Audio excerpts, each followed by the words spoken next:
Hey everybody. So Google released an interesting paper today called Audio Palm, a large language model that can speak and listen.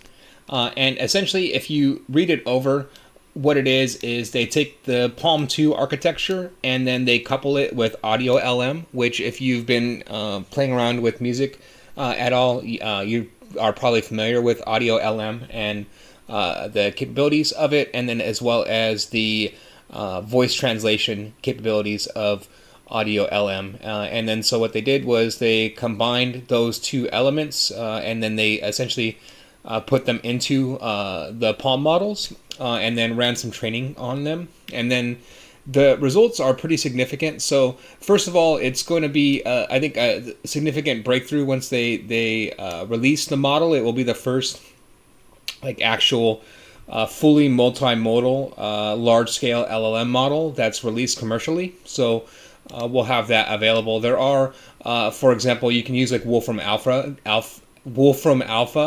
ChatGPT currently, but ChatGPT doesn't actually interface directly with Wolfram Alpha, as far as I know. I don't know why I have such a problem saying that.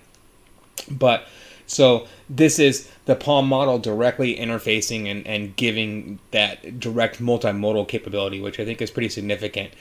Second thing is that if you look at the benchmarks cream kind of like anything that's on the market right now as far as their capabilities of this model. And then so it's pretty straightforward. They lay it out in the paper. They take the Palm 2 model, the pre-trained model, and then train it and then give it audio capabilities. And then they find that essentially the Palm 2, like Google Bard, can like zero shot these capabilities, and it surpasses essentially anything else that's like Whisper Large, Maestro, anything that's currently available right now.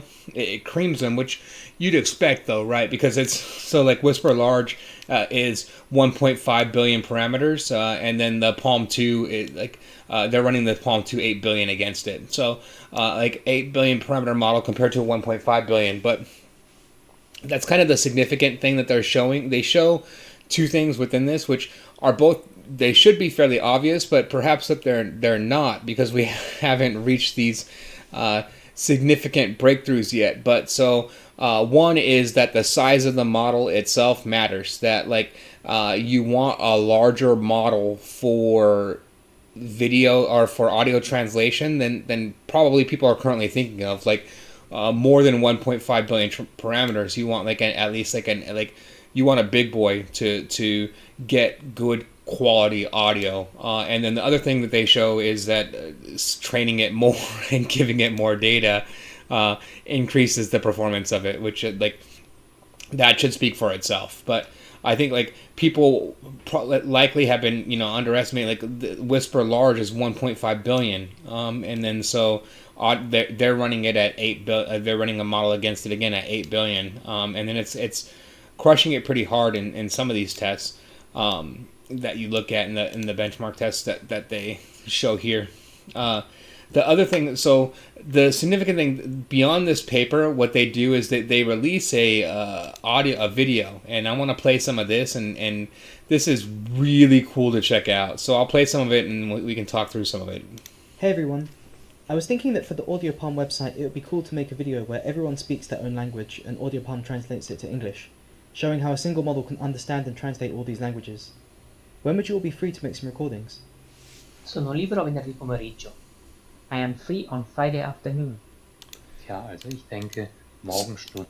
So do you notice there the very first thing, like that's just a translation from the Palm 2 model, and then notice that it's not only translating the text, but it's translating the voice. I'm going to let a few more of these play through as well, and then like notice the voice, because it's very significant here. Und hat Gold im Mund, nicht wahr? Wie ginge es euch am Donnerstagmorgen oder am Freitagmorgen? Well, I think that the early bird gets the worm, doesn't it? How is it for you on Thursday morning or Friday morning? Ale zas ten, kdo se dobře vyspí, vstane s nejčistší hlavou. But the one who sleeps well will wake up with the cleanest head. See it. And these are like, so this is zero shot with very small amounts of text. So essentially what they're showcasing within this video is that the text that they're giving it is literally these one sentences, and with these one sentences, this is what it's able to create. And I'll let it play through just like a few more here. Very well. Then it will be on Friday afternoon. Later on Friday afternoon, the team gathers to make some recordings and reflect on the project.